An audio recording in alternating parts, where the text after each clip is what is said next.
Audio 2 book का नाम विचार क्रांति, अपने समय की सबसे बड़ी आवश्यकता।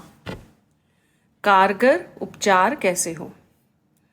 यूँ असंख्य समस्याओं के अनेक समाधान सोचे जा सकते हैं और उनके लिए अनेक उपक्रम भी अपनाए जा सकते हैं। इस खोजबीन में अनेकों मूर्धन्य जुटे भी रहते हैं, पर यदि धीर गंभीर होकर सोचा जा सके तो बात ऐसी ही दिख पड़ेगी जैसे कि कस्तूरी वाले हिरन को सुगंध उपलब्ध करने के लिए दिशा दिशा में भटकन अनुभव करनी पड़ती है और निराशा के साथ साथ थकान की दूहरी मार से दम तोड़नी पड़ती है। परिस्थितियों का उत्पादन मनस्थिति के स्रोत से होता है। यदि इतनी मोटी बात समझ ली गई होती तो समाधान के लिए अनेक उपचार अपनाने की अपेक्षा उसकी जड़ ही पकड़ में आ जाती। विकृत चिंतन को निरस्त करने का काम ही संपन्न कर लिया जाए तो वह सब कुछ बदल जाएगा जो मानवीय गौरव गरिमा के ना तो अनुरूप है और ना अनुकूल। रोगी को प्राण संकट से उबारने के लिए इमरजेंसी उपचार तत्काल किया जाना आवश्यक होता है। इस समय एक ही निर्धारण यह है कि जनमानस के परिष्कार को सर्वोपरि प्राथमिकता दी जाए। विचार क्रांति को समस्त उपलब्धियों की तुलना में अधिक महत्वपूर्ण और आवश्यक मानते हुए उसी लक्ष्य वेद पर समग्र कौशल को केंद्रित किया जाए। लोकमानस को यदि सही मार्ग पर चलने के लिए सहमत किया जा सके तो समझना चाहिए कि अनगिनत संकटों का समाधान मात्र एक ही उपचार से संभव हो गया है। समझा और समझाया जाना चाहिए कि जब शरीर यात्रा का निर्वाह थोड़े समय के थोड़े से परिश्रम से ही संभव हो सकता है तो सोने के भंडार जमा करने के लिए ललायत होने का क्या औचित्य है। अधिक बटोरना, अपने सिर पर असह भार लादना और उसे खींचने में समुची क्षमता गवा बैठना भला किस प्रकार बुद्धिमानी का चिन्ह हो सकता है।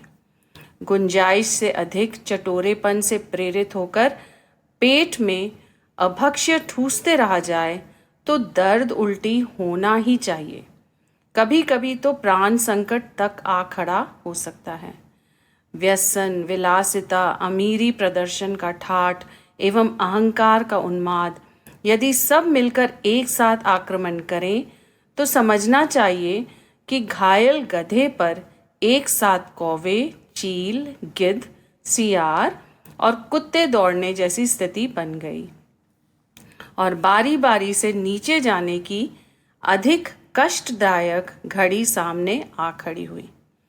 लिप्सा की, तृष्णा की तृप्ति कोई अब तक तो कर नहीं सका है। आगे भी कोई इस समुद्र जितनी गहराई खाई को पाटने में सफल हो सकेगा, इसकी संभावना ना तो वर्तमान में किसी से बन पड़ेगी और न भविष्य में भी इसकी कहीं कभी आशा की जा सकती है। चारे दाने का लालच चिड़ियों और मछलियों को प्राण गंवाने के संकट में फंसा देता है। अतिशय लालच के वशीभूत होकर जिन कुकृत्यों को अपनाया जाता है वे नशेबाजी की तरह क्षणिक आमोद से ललचाकर व्यक्ति को हर दृष्टि से खोखला और अकाल मृत्यु का ग्रास बनाकर ही छोड़ते हैं। यदि उन्हें वस्तु स्थिति से अवगत कराया और कुटैव को छोड़ने के लिए किसी प्रकार सहमत किया जा सकता है तो इतने भर से उस व्यक्ति का, संबद्ध परिवार का और प्रकारांतर से समूचे संसार का हित साधन हो सकता है। विचार क्रांति अनिवार्य है। यह समझने और उस संकट की ओर से लौट पड़ने का काम स्वयं अपने विवेक से किया जा सके तो और भी अच्छा। अन्यथा हितैषियों का कर्तव्य है कि आत्महत्या के लिए उतारू आवेशग्रस्त को बलपूर्वक दबोचकर औचित्य तक ही सीमित रहने के लिए बाधित किया जाए। आज के आस्था संकट से ग्रसित लोगों को महामारी ग्रसित विपत्ति झेलने वालों की श्रेणी में गिनते हुए उन्हें रोग मुक्त करने के लिए यह सभी कुछ किया जाना चाहिए। प्रकारांतर से यही है महान परिवर्तन प्रस्तुत कर सकने वाली विचार क्रांति की रूपरेखा। लोकमानस के परिष्कार नाम से भी इसी का उल्लेख होता है। अवांछनीय मान्यताओं गतिविधियों की रोकथाम के लिए यह अनिवार्य रूप से आवश्यक है। इसे संपन्न करने के लिए हमें आपत्तिकालीन स्थिति से निपटने जैसी उदार साहसिकता का परिचय देना चाहिए। पड़ोस में हो रहे अग्निकांड के समय मूक दर्शक बने रहना किसी को भी शोभा नहीं देता, विशेषतया उनको जिनके पास फायर ब्रिगेड जैसे साधन हैं।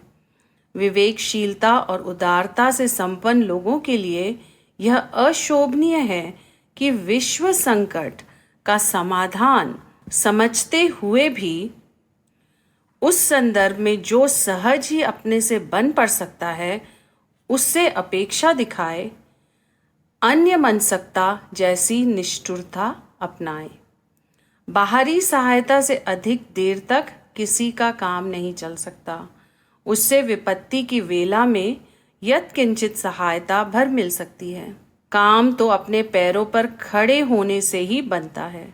अपनी भुजाओं का पुरुषार्थी निर्वाह साधन जुटाने से लेकर प्रगति पथ पर अग्रसर होने जैसे सुयोग जुटाता है। रक्तदान से आहत को तात्कालिक राहत ही दी जा सकती है। जीवित रहने की आशा तभी बनती है जब अपना शरीर स्वयं रक्त उत्पादन करने लगता है। मानवीय करुणा के नाते अभावग्रस्त की सहायता तो होनी ही चाहिए, किंतु स्थायी समाधान तभी बन पड़ेगा जब अपने बलबूते अपनी समस्याओं से निपटने की साहसिकता उभरे। दानों में सबसे बड़ा दान एक ही है, व्यक्ति की प्रस्तुत मानसिकता को झकझोर कर जागृत बनाया जाए।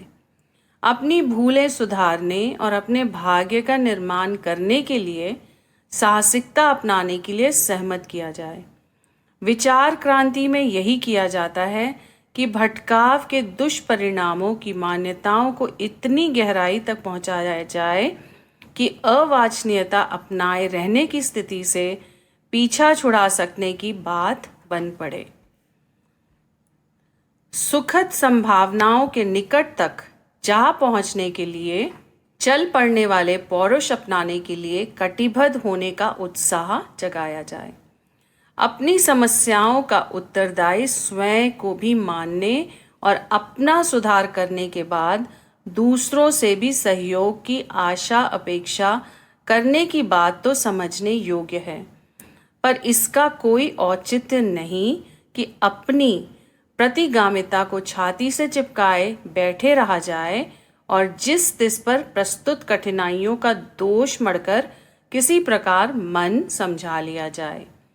ईश्वर भी मात्र उन्हीं की सहायता करता है जो अपनी सहायता आप करते हैं। इस सत्य को झुटलाया नहीं जा सकता, भले ही कोई हठवादिता अपनाकर परावलंबन के आधार पर दिवा स्वप्न सजाता रहे। पात्रता की अभिवृद्धि के बिना उदार चेताओं के अनुदान भी आते आते कहीं बीच में ही अटक जाते हैं। यही है शाश्वत तथ्य जिन्हें समझाने के लिए समझदारों को सहमत करना विचार क्रांति की पृष्ठभूमि है। यही है अपने समय की सबसे बड़ी आवश्यकता। इसी में सन्निहित है सुख, शांति और प्रगति के सूत्र सिद्धांत। महामानवों का अनुगमन करें। उदार चेता विचारशीलों को अपने क्रियाकलाप में इसी पुण्य परमात्मा का समुचित समावेश किए रहने की मानसिकता अपनानी चाहिए। पुरातन काल के परमार्थी महामानव यही करते भी रहे हैं। स्वयं औसत नागरिक स्तर का निर्वाह अपनाने वाला लोक सेवी संपदा किस प्रकार कितनों को बांटे। जो जिसके पास है ही नहीं वह उसे लाए कहाँ से। सदावर्त बंटवाना, बावड़ी बनाना, कंबल बांटना जिनके लिए संभव है वे धनाधीश वैसे भी करते रह सकते हैं, परंतु ब्रह्मचेता तत्वज्ञानियों के लिए तो इतना ही संभव है कि भटकों को राह दिखाएं और जो उठने का साहस नहीं कर पा रहे उन्हें उठाने के लिए अपने कौशल का उपयोग कर दिखलाएं। मन स्थिति बदल जाने पर परिस्थितियों का बदलना सुनिश्चित है। सफलताएं अर्जित करने वाले और परमार्थ के आधार पर देव मानव कहलाने वाले लोगों ने अपने क्षेत्र में अपने स्तर की सूझबूझ और क्रिया प्रक्रिया का परिचय दिया है। यही है करणीय और अनुकरणीय। देव मानवों की तरह अभिनंदनीय मनीषियों ने अपनी श्रद्धा और सक्रियता को इसी दिशा में नियोजित रखा है कि उल्टे चिंतन को सीधा किया जाए, भटकावों को निरस्त करके नई राह अपनाने के लिए समुद्र में खड़े रहने वाले प्रकाश स्तंभों की तरह सही मार्गदर्शन करते रहने में जीवन बिता दिया जाए। यह कार्य इतना महत्वपूर्ण माना गया कि जो इस काम में निरत रहे उन्हें भूसर पृथ्वी के देवता स्तर की मान्यता दी गई और उसी स्तर की वरिष्ठता प्रतिष्ठा उन्हें प्रदान की गई। विद्यमान जन समुदाय में से अधिकांश लोगों का अधिकांश चिंतन और अधिकांश क्रियाकलाप दिग्भ्रांत स्तर का बना हुआ है। इसको बदले, सुधारे और उच्च स्तरीय बनाए बिना किसी प्रकार गति नहीं। इसके लिए जन जन से संपर्क करना, घर घर अलग जगाना, विचार गोष्ठियों के माध्यम से प्रस्तुत परिस्थितियों और उनके समाधान पर प्रकाश डालते रहने का उपक्रम अपनाना आज का सबसे बड़ा काम है। अपने मिशन ने इसी प्रयोजन के लिए प्रज्ञा परिवार में साप्ताहिक सत्संगों और दीप यज्ञ आयोजनों की योजना बनाई और तत्परता पूर्वक चलाई है। वाणी द्वारा सत्संग प्रक्रिया अपनाने की तरह लेखनी के माध्यम से स्वाध्याय के साधन जुटाना भी उतना ही आवश्यक है।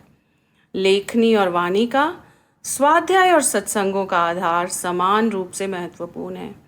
दोनों के मिलने से ही बिजली के दो तार मिलने पर करंट उत्पन्न करने की तरह समग्र उपक्रम बन पड़ता है। गाड़ी के दोनों पहियों की समान उपयोगिता है। साथ ही यह प्रबंध भी करना पड़ता है कि दोनों मिलजुल कर समान रूप से भार वहन करने की प्रक्रिया को संपन्न करें। युग साहित्य का सृजन शांति कुंज में जिस स्तर पर हो रहा है उसे अनुपम कहा जा सकता है। उसमें भविष्य को उज्जवल बनाने वाले वर्तमान का निर्धारण सुझाया जाता रहता है। इसे सर्वत्र युग मनीषा के प्रसाद अनुदान स्तर की मान्यता मिल रही है। विचार क्रांति अभियान को अपने समय की सशक्त महाक्रांति कहना चाहिए। इस अभियान को सतयुग की वापसी के लिए, नवयुग के गंगा अवतरण के लिए किए जा रहे प्रचंड प्रयास के रूप में समझा और अपनाया जा सकता है। अच्छा हो युग धर्म को पहचाना जाए और भावनाशील वर्ग को युगांतरीय चेतना के साथ संबद्ध किया जाए। वरिष्ठों के सम्मिलित प्रयासों की इन दिनों महती आवश्यकता है। इसकी भागीदारी का सुयोग प्रत्येक प्राणवान को उपलब्ध कराया जाना चाहिए, विशेषतया तब जबकि वह अवसर स्वयं अनेक अरमान लिए अपने ही द्वार पर आ खड़ा हुआ है।